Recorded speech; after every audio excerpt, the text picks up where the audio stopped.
Halo, assalamualaikum warahmatullahi wabarakatuh. Selamat datang kembali di channelnya pekerja migran Indonesia yang domisilinya di negara Hong Kong ini. Gimana kabarnya kawan-kawan? Semoga baik-baik saja di dalam lindungan Allah Subhanahu wa Ta'ala. Amin. Dan kali ini kita akan membahas tentang informasi kemarin minggu ataupun informasi yang dikeluarkan ini hari tentang kondisi-kondisi di negara Hong Kong ini. Nah, informasi yang pertama, kemarin minggu ini ada operasi besar-besaran. Jadi kalau mbak-mbak nonton di TV kok banyak banget Pak D ya, atau Pak Pol ini melakukan investigasi, baik itu di jalan-jalan, kemudian di restoran. Nanti ada dua versi ya, ada yang di restoran, kemudian ada yang di jalan, yaitu sekitaran daerah sentral sana. Oke, yang pertama minggu kemarin, yang terakhir ini adalah operasi besar-besaran, yaitu pemeriksaan terhadap 1142 restoran di seluruh negara ini diperiksa oleh petugas. Jadi banyak banget yang memeriksa. Jadi langsung gerombolan, dan satu restoran itu diambil 2-3 orang petugas. Nah, di dalam pemeriksaan tersebut diantaranya adalah memeriksa staf dari restoran itu benarkah mereka melakukan tes rapid antigen ya. Jadi diperiksa juga staf restorannya. Kemudian juga ada pemeriksaan tempat per meja dibatasi apa enggak, ini juga diperiksa. Kemudian yang ketiga, ada enggak sih pelanggan yang tidak menggunakan atau memindai barcode atau QR kode dari Live Home Shift, ini diperiksa juga.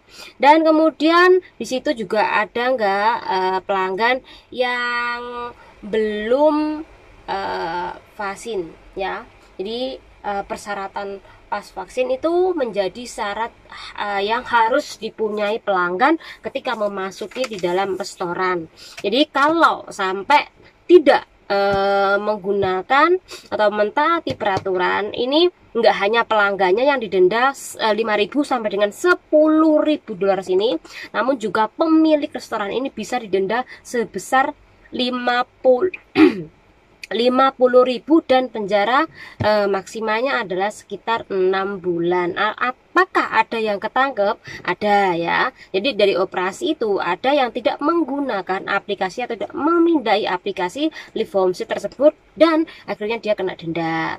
Jadi mbak-mbak kalau masuk di dalam restoran itu wajib banget kan, diharuskan. Kalau Anda tidak memindai atau tidak mempunyai aplikasi tersebut dan tidak bisa menunjukkan catatan vaksin, maka Anda tidak boleh masuk kan, ketat banget kan ya. Karena apa? Mereka takut kalau sampai ada operasi besar-besaran dari petugas, nanti mereka kena.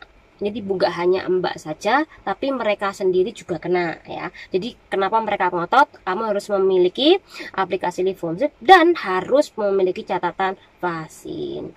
Tentang masalah vaksin ini, harusnya saya vaksin keberapa, ini kemarin sudah saya bahas, silakan nanti nonton video yang kemarin. Oke, kemudian yang kedua, kawan-kawan juga pasti ya, kemarin hari Jumat, kemudian hari Sabtu, Minggu, bahkan sampai saat ini Pak Pol lagi sibuk, ibaratnya adalah mencari bukti, sibuk beroperasi di jalan-jalan daerah sentral sana, karena memang di situ ada kelompok geng juga, diantaranya adalah Pakistan dan Nigeria. Mereka Nepal ya, Pakistan dan Nepal, mereka melakukan di jalan ya, dan ada beberapa orang yang luka, dan di situ juga ditanyain, bahkan diiming-imingi uang sebesar 230.000 jika mereka yang ditangkap tadi itu mengaku suruhan siapa, memiliki geng apa enggak. Jadi diiming-imingi biar membuka suara ya. Jadi kita lihat aja nanti apakah nanti mereka akan membuka suara. Nah, kenapa kita bahas? Sekali lagi penting banget bagi kita untuk mengetahui situasi saat ini. Jadi nggak hanya di sentral, nggak hanya di Wancai, nggak hanya di TST, nggak hanya di nggak hanya di Samsuipo, namun juga di Mongkok ini juga banyak banget kejadian. Jadi mbak-mbak usahakan tetap berhati-hati dan waspada ketika mbak-mbak nanti liburan dan pulang malam-malam ya, karena memang nggak aman, karena memang banyak sekarang gangster-gangster. Oke, yang ketiga, akhir bulan Juni ini kemarin kita udah membahas bakal ada yang katanya pelonggaran. Nah, hari ini Budi atau Kepala Eksekutif Keri ini membuat pernyataan bahwa tidak ada pelonggaran lagi, dan bagi turis asing yang masuk tetap diperketat karena adanya karantina hotel. Jadi tidak boleh kalau tidak ada karantina, walaupun masa jabatan dia habis, dia tetap akan melakukan memperketat jarak-jarak sosial di negaranya, walaupun memang katanya kondisinya udah agak membaik ya Hong Kong. Oke. Di antaranya adalah harus menggunakan masker di tempat umum, dan kemudian adanya pembatasan di dalam berkelompok. Nah, untuk berapa orang nanti berkelompok, tetap nanti kita akan membahasnya jika sudah ada informasi baru, yaitu tepatnya tanggal 14 ataupun 15 Juni 2022. Oke, informasi yang keempat, kawan-kawan mungkin dari kemarin ya, sekitaran bulan Maret ini ada ada kupon konsumennya di mana sebesar 5.000. Nah, apakah PRT itu dapat? Sekali lagi PRT nggak dapat ya. Jadi ada beberapa orang yang nggak dapat, termasuk yaitu PRT dan pekerja kontrak asing dan juga adalah staf-staf konsulat.